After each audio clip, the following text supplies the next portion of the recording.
Hello, greetings, welcome. So in our last screencast, we just set up our the integer programming model for our second example from Chapter 5 and network models, specifically a shortest route model. And so in this screencast, we are going to solve it using LibreOffice Calc. Okay. So I'm going to jump over to LibreOffice Calc, and what I have in there so far is I essentially took this table and wrote it in a slightly different form. And so my first row is going to correspond to our variables, and so those are going to be our possible routes. In the second row, remember our variables are going to take on binary values of 1 or 0. So initially I just assigned a value of 1 to every single variable. We'll let solver change those values. And then in the third row, I listed the distance, or in actuality, it's the cost in dollars of that choice. Okay, and so what we're going to do next is we will code up our objective function. And so it's going to be, minimizing our distance traveled, or in this case, minimizing our cost.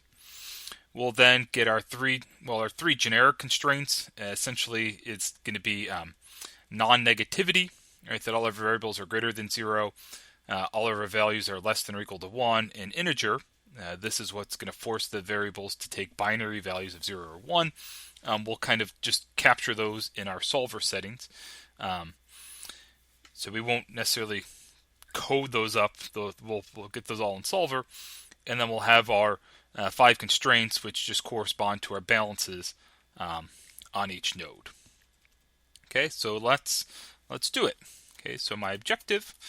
Okay, and so this will be essentially my cost, which I want to minimize. So I'll use sum product this time. It's going to be the sum of my variable times the distance or cost of that choice. Okay, bam. Okay, so next we're going to need to code up our constraints. Okay, and so we're going to have a node balance for nodes 1 through 5. So on the left-hand side, I'll put what's going in, and on the right-hand side, what's going out. Okay. So for constraint 1, so 1, what's going in at node 1, what's actually entering our network, right? Here's node 5, that's the 1 unit exiting our network. So 1, okay, and what's going out? We had x12 plus x13 plus x14. So x12 plus x13 plus x14. Okay. In node 2, we had x12 is going in.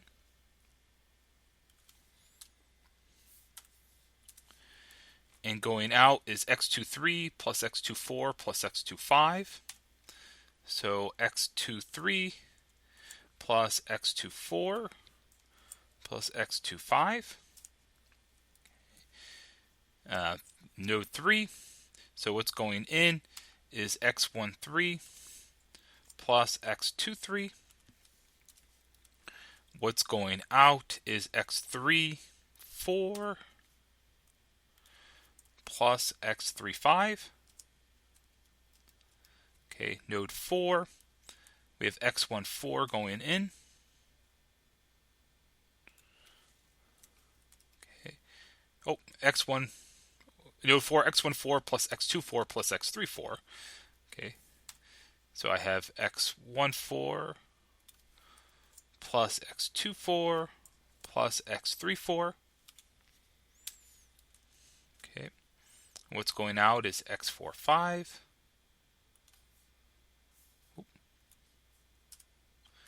Okay, node 5.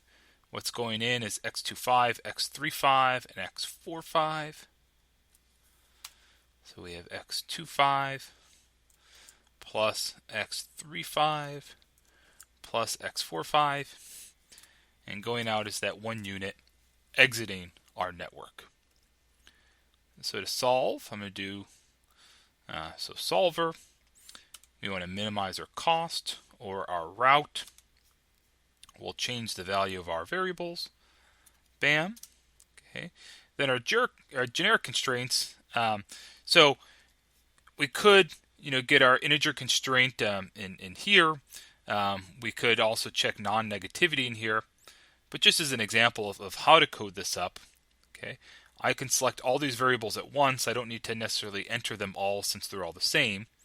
We could quickly require that all our variables are greater than 0. All my variables are less than or equal to 1. Okay.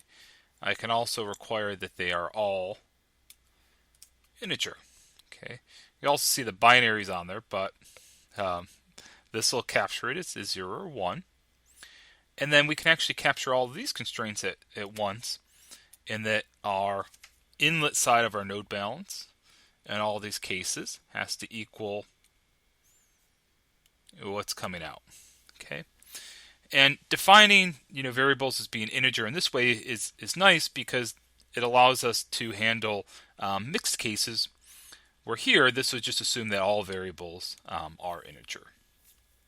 Okay, so that's the case here, but that gives you a way to look at a more general case.